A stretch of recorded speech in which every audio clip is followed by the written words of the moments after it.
In 2025, the United States will have $9.2 trillion in national debt maturing, and in June alone, there will be $6 trillion concentrated maturing. In the same year, Trump-backed crypto firm World Liberty Financial announced on March 25 that it would issue a new stablecoin, USD1, to the US dollar 1-to-1.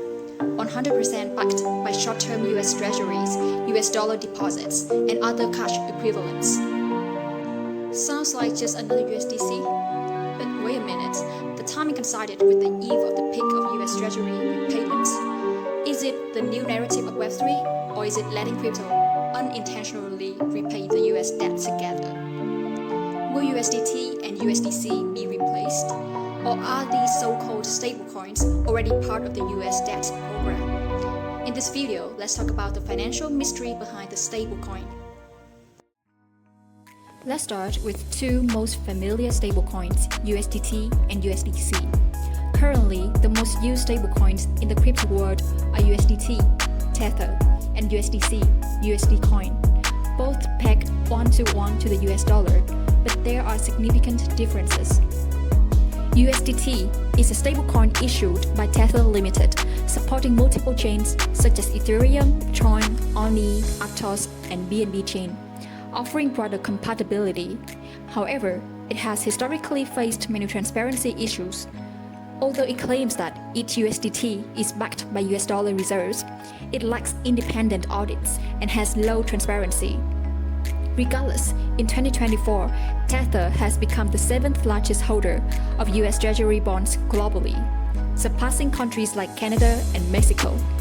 In other words, the USDT you hold is actually helping Tether indirectly hold US Treasury bonds. USDC appears much more legitimate, launched by Coinbase and Circle, supporting Ethereum, Polygon, Solana, Base, and other public chains, not only by the US regulators.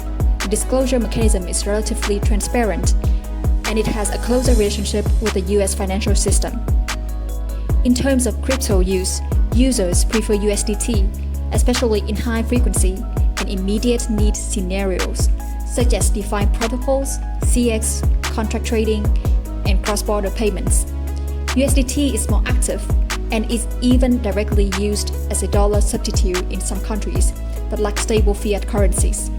USDC is more like an official recommendation, which is suitable for compliance assurance scenarios, such as on-chain custody, corporate financial settlement, and cooperative payment solutions with banks or financial institutions, and the overall popularity is slightly inferior. It can be said that USDT is a market faction, and USDC is an institutional faction. But regardless of which stablecoin you use, at the end of the day, what you're really relying on is trust in the US dollar and the implicit backing of the US financial system.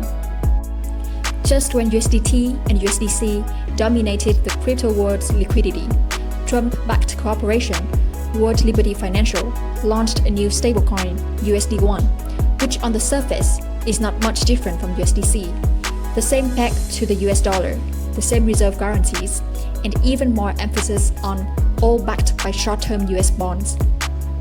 Why suddenly launch a new stablecoin and emphasize a strong back to the US Treasury bonds? Let's take a look at a key background. The United States will have nearly $9.2 trillion in national debt due this year, and more than $6 trillion will be repaid in June alone. While last year's total US fiscal revenue was only $4.9 trillion. Normally, the United States will engage in borrowing new to repay the old, such as launching quantitative easing (QE), raising the debt ceiling, and printing money to buy its own debt. But the problem is that inflation is still repeating, and the Fed really doesn't dare to open the money printing machine casually. So what to do? From a national perspective, the solution is naturally to find a way for the market to take over by packaging debts into products and selling them to willing buyers.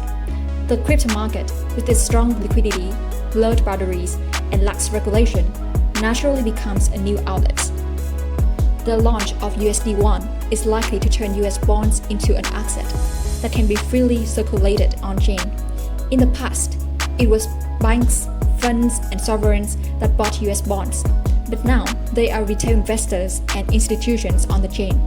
Users buy USD1 to trade, staple, and participate in DeFi, ostensibly using stablecoins, but in fact, providing financial support for US Treasury bonds.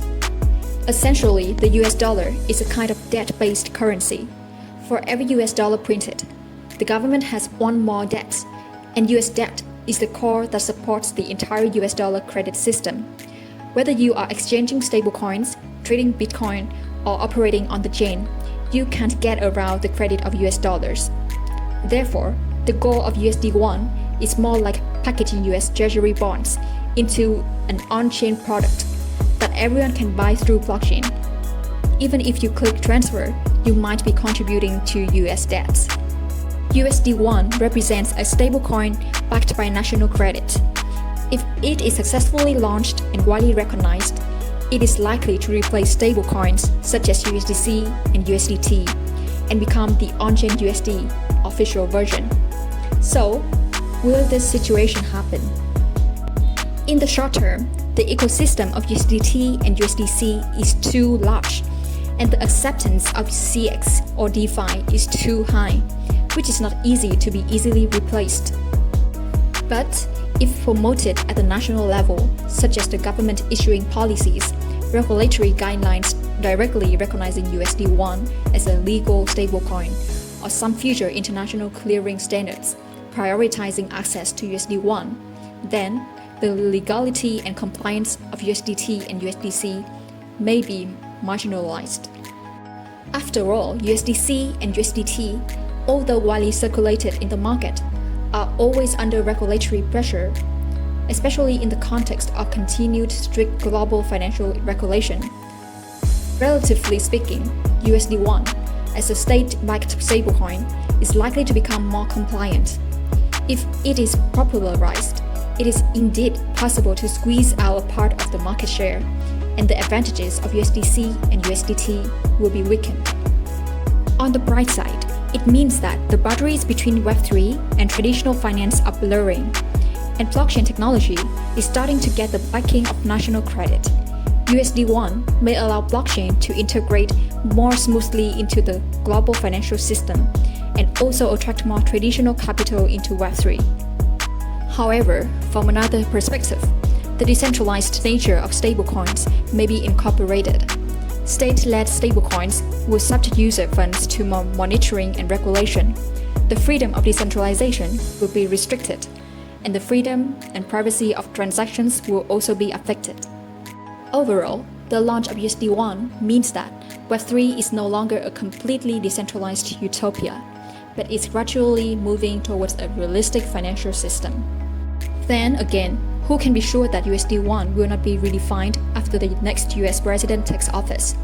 The stablecoins on Web3 have never been a game about the word stable, but are based on the perception of the US dollar. Regardless of whether USD1 can eventually become officially recommended, stablecoins appear to be technological products on the surface, but behind them is monetary hegemony.